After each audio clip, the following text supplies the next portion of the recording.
Assalamualaikum warahmatullahi wabarakatuh. Halo teman-teman semua, jumpa lagi di konten pembelajaran bersama Amel. Apa kabar nih teman-teman semua? Semoga sehat selalu ya. Di video kali ini kita akan memfokuskan analisis kita tentang 3 unsur intrinsik puisi dan mengaitkannya dengan pendekatan teori strukturalisme serta pendapat Tarigan. 3 unsur intrinsik yang akan kita bahas pada video kali ini. Yang pertama itu ada tema.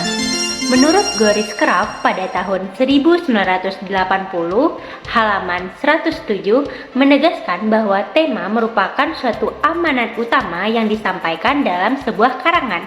Yang kedua, menurut Rusyana pada tahun 1988, tepatnya pada halaman 67, menegaskan bahwa tema merupakan dasar sebuah cerita yang membangun suatu karya sastra. Berbeda dengan pendapat Tarigan pada tahun 1993 halaman 125 yang menegaskan bahwa tema adalah dasar atau gagasan utama dari sebuah karya sastra. Dari pendapat ketiga ahli tersebut dapat kita simpulkan atau kita buat postulatnya, yaitu tema adalah ide utama atau konsep yang mendasari sebuah karya sastra sehingga sasarannya sampai kepada pembaca. Berdasarkan buku Sayuti Tarigan pada tahun 2008 yang berjudul Menyimak Sastra yang diterbitkan oleh PT Grasindo, beliau menegaskan terdapat langkah-langkah untuk menganalisis tema di dalam karya sastra puisi. Yang pertama, kita bisa membaca keseluruhan isi dari puisi tersebut secara berulang-ulang. Yang kedua, kita dapat mengidentifikasi konflik atau permasalahan yang diangkat di dalam puisi tersebut. Yang ketiga, kita dapat mengidentifikasi simbol-simbol atau diksi yang sering dimunculkan oleh penulis.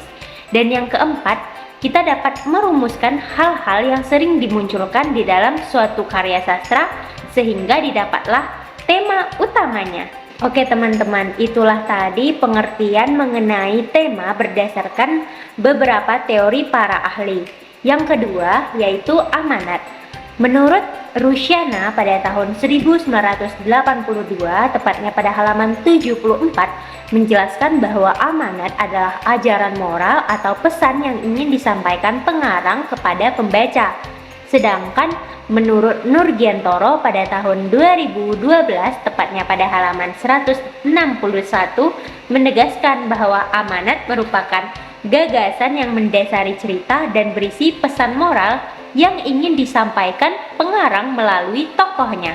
Dari pendapat kedua ahli tersebut dapat kita tarik postulat ataupun kesimpulan bahwa amanat adalah sebuah pesan atau makna yang ingin disampaikan penulis melalui karyanya.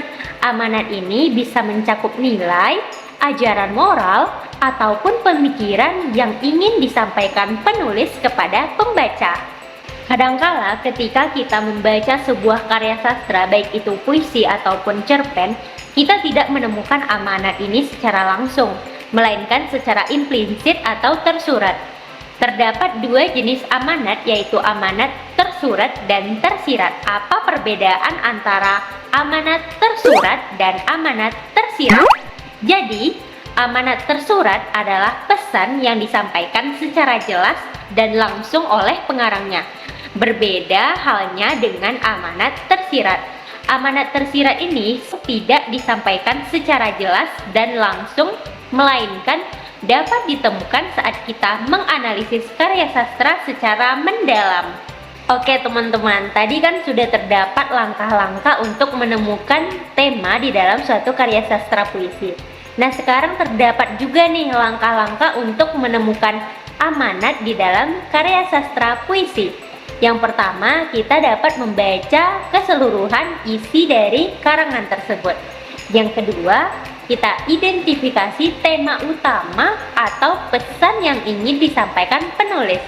Yang ketiga, kita dapat memperhatikan simbol di dalam suatu karya sastra tersebut karena biasanya penulis itu memiliki ciri khasnya masing-masing. Yang keempat, kita dapat mengidentifikasi konteks sosial dan sejarah sebuah karya sastra. Dan yang kelima, kita dapat mencatat setiap isi ataupun kata kunci dari sebuah karangan sehingga mudah untuk menemukan amanat yang ingin disampaikan penulis. Oke teman-teman, sekarang kita berfokus kepada gaya bahasa atau majas.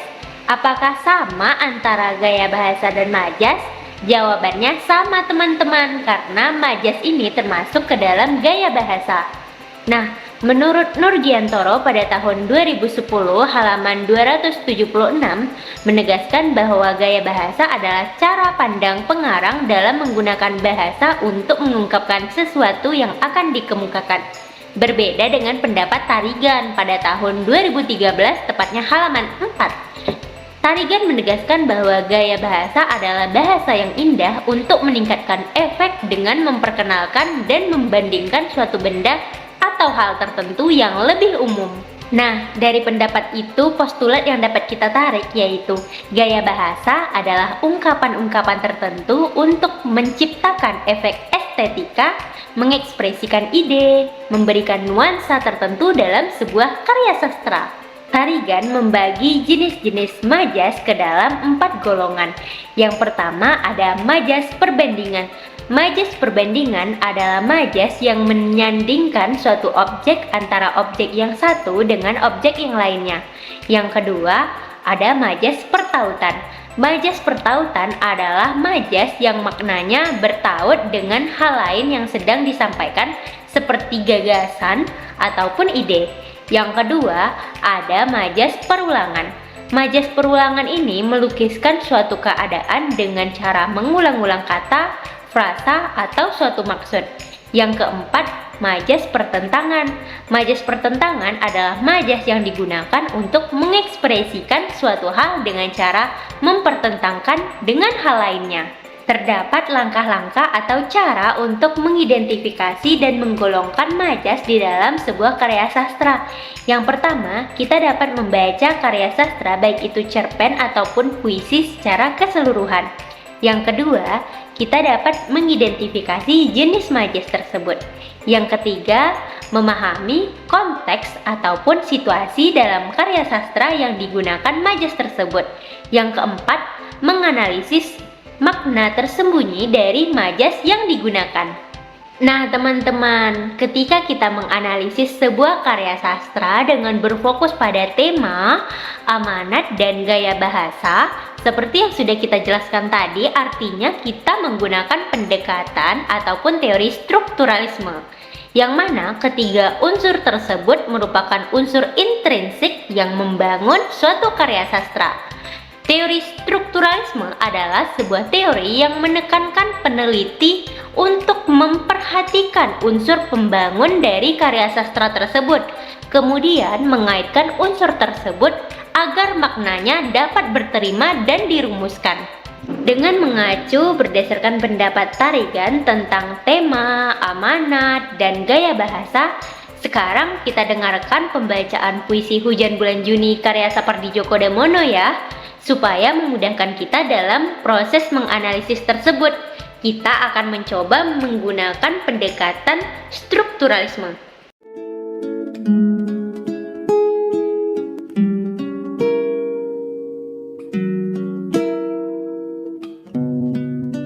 Hujan Bulan Juni, karya Sapardi Djoko Damono.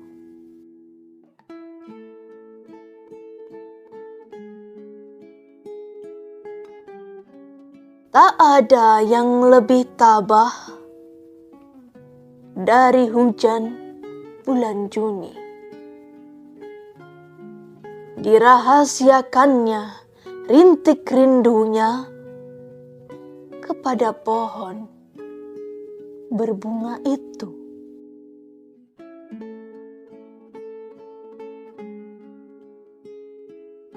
Tak ada yang lebih bijak dari hujan bulan Juni.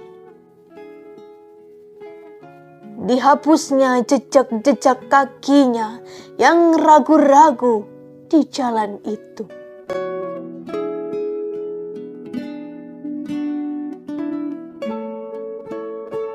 Tak ada yang lebih arif dari hujan bulan Juni.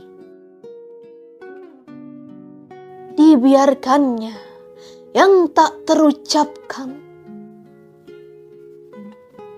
diserap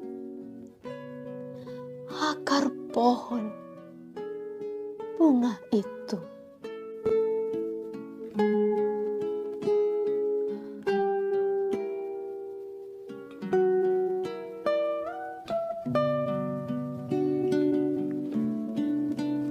Sembilan belas 89.